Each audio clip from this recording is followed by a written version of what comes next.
I've ever since a young age been really interested in, this piece of mental well-being, this piece of health and happiness, because it seemed to me, if folks don't have that going on, that all the extraneous things like wealth and fame and beauty didn't really mean that much if you're still miserable or crying yourself to sleep at night, etc. You are listening to What We Should Have Learned in School. So, goals is a really common topic in the world of personal development. Tony Robbins really popularized this, along with many other really successful life coaches. And a lot of times, people will cite this study of Yale graduate students, and that 3% of the folks that set goals from one of these graduating classes, I think it was like 1953, that they went back years later at the reunion, and that this study kind of analyzed that the folks that set goals, the 3% that set goals, were more productive or had more achievements than 97% of the folks combined. Now, the problem with that study is that it never happened. Okay, so that's a bit interesting in a way to think about goals and the way we think of successful people and how that's aligned with goals. So I wanted to share that kind of misnomer off the bat. The next thing I'd really encourage you to do is really get honest with yourself about why you're setting the goal or goals that you have. Oftentimes when I'm working with a client or even just casually in my life with friends and family, people will make a goal for weight loss, let's say. And really behind that a lot of times is folks think that that will give them a lasting boost in self-confidence, right? If I lose 20 pounds or 50 pounds or whatever it is, I'm no longer going to kind of dislike myself or my body. Or, I come across folks that are really setting an intention for Mr. and Mrs. Right this year. They're so fed up. They've done a lot of work on themselves, but, the last piece to fall is the relationship. They can't find that relationship. And again, often the underlying assumption with setting that goal or setting that intention is that finding a relationship will create a lasting feeling of being loved.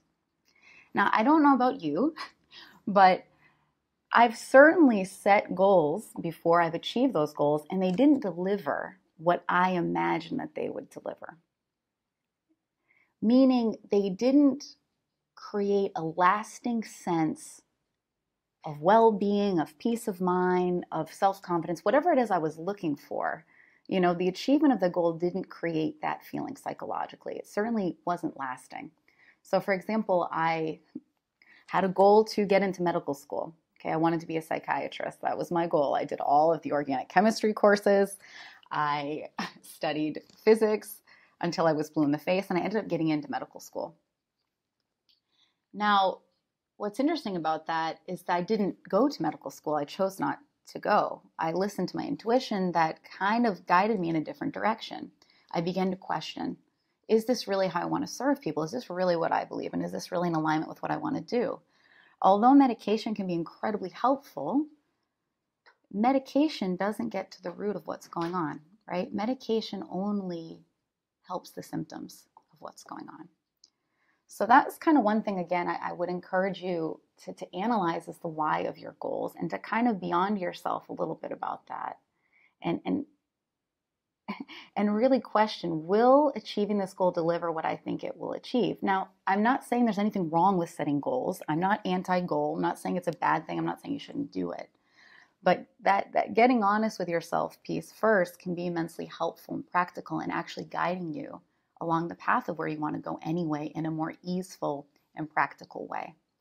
So I'll share one more example from my own life in that from as long as I can remember, I've wanted to be a famous singer. And when I got honest with myself about why I wanted to be a famous singer, it had nothing to do with the music. It had everything to do with the fact that I wanted to be liked. I wanted to feel important. I wanted the lifestyle that I thought came with being a famous singer and recording artist. And again, getting honest with that question of why, it's like, well, I looked around and people that seemed to have it all on the outside, right? The Whitney Houston's, Amy Winehouse, Marilyn Monroe, Kurt Cobain, Jimi Hendrix, Janis Joplin, incredibly talented by our standards and successful people. it seems that they really struggled internally. So when I saw that for myself with the music, it freed up a lot of bandwidth mentally. It eased so much pressure off trying to people please or create music just this way or have an image in alignment with this, right? All of my attention that was on things other than music, when I realized that that was why I wanted to do it, and I kind of saw the joke was on me and that I didn't need to be famous to enjoy making music and singing, it allowed that space of flow, of being in the zone. Sometimes athletes call it being in the zone. It allowed that space to occur in my life more often where I could just make music and sing. And ironically, when you're in that space of being in the zone, you tend to perform better.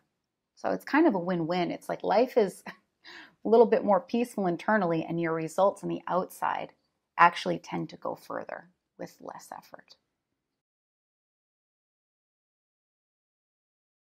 How much of success is up to us? So I tend to meet folks on either side of the spectrum. They're kind of on the extremes. I meet people that think that basically their fate is kind of predetermined. I mean, religious sects used to kind of preach this and teach this, where, these are the folks that that smoke cigarettes, but then they'll tell you, oh, I'm going to die anyway, that kind of thing. But if we look at the facts, I mean, people that smoke have a life expectancy anywhere between 10 to 25 years less than non-smokers. Right? So it may not happen to you, but that's where the general information is. That's the trend. And it is an action you can and can't do. Can choose to do or choose not to do that may affect your health, right? You can't blame that on anything else other than smoking, the action that you're taking. So there's those folks that kind of think they have no control, and these are the people that are always cursing everyone and everything in their lives. Their boss is the one that drives them crazy. That's the reason they snap at their wife, etc. Then I meet folks on the other side of the spectrum, where I used to be more of the time, and these are like the overachievers, the perfectionists, the micromanagers. Maybe you do have experience with someone with that personality type at work. Maybe that person is you. And these are the folks that tend to assign too much control to themselves, right? They think they can control other people. They think they can control the economic climate around them or the business that they're in. And that's not really true, right? It doesn't really work like that. So a huge part of success, whatever that looks like for you, is getting a realistic gauge of how much control you really have. So I'll go back to the example of me as a singer, okay? Now, certainly as a singer, there are things I can do within my music career and to propel my music career forward, right? I can take voice lessons, I can songwrite, I can perform, I can record those songs, I can tour, I can pay to market the songs. But at the end of the day, I can't control how the world receives that music. That isn't up to me. And that can be a really freeing place to create from and to live from, because you have fun during the process instead of always in this like tense hustle and bustle of working to get somewhere. And before you've known it, 10 years of your life has gone by. But I think I want to leave with this. The truth of the matter is that success doesn't happen in a vacuum. There's a really mythological story in American culture kind of about the self-made man or woman, that pulled themselves up by the bootstraps. They did it all themselves with hard work and determination and willpower. Well, even when you look at the biographies of people like the Vanderbilts or the Rockefellers, they had help. There were gatekeepers along the way. They had mentors along the way.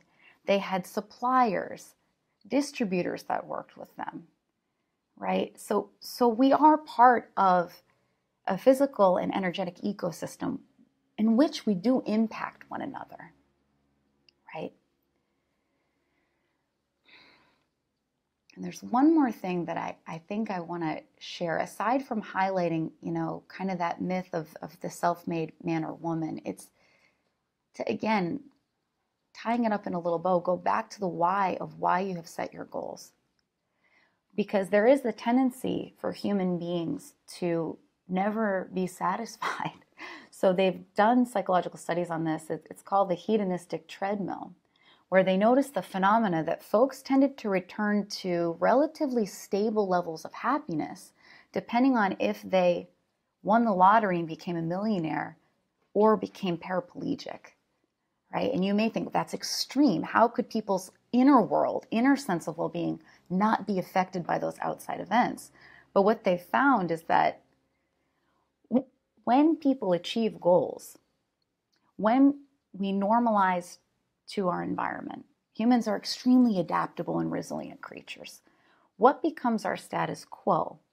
Our expectations then rise in tandem with that. So example, I meet the millionaire that wants to make $2 million next year. Or the person that just lost 15 pounds but is beating themselves up because they just have to lose that final 5 pounds, right? If we're really not aware of this, we literally can be caught in a rat race, a hamster wheel, where the carrot of success and happiness is always going to be just out of reach. And another phenomena that I tend to see in our really improvement happy culture is that, let's say someone finally in one area of their life feels satisfied. So they're finally happy, they're at their ideal body weight, life is good.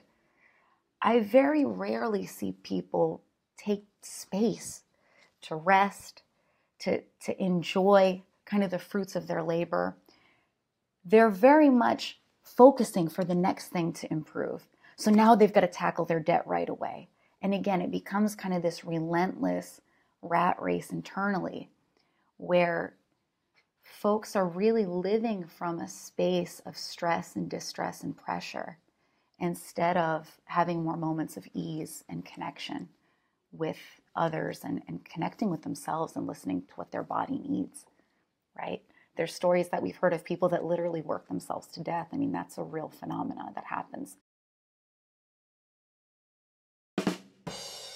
Okay, so the homework for today's episode is fairly simple. Take some time today, seriously, and answer these questions for yourself. Get real with yourself. The first one was, why do you want to achieve the goal that you've set for yourself? Meaning, what do you think you'll be able to feel when you achieve the goal that you can't already feel now? And secondly, get honest with yourself about how much control you have when it comes to being successful. I do find that when people get really honest and answer these questions from a more objective, kind of logical place, really interesting things start to happen in their life. And I really encourage you to subscribe and keep listening to these podcast episodes in order to really support this new way of thinking and being in the world.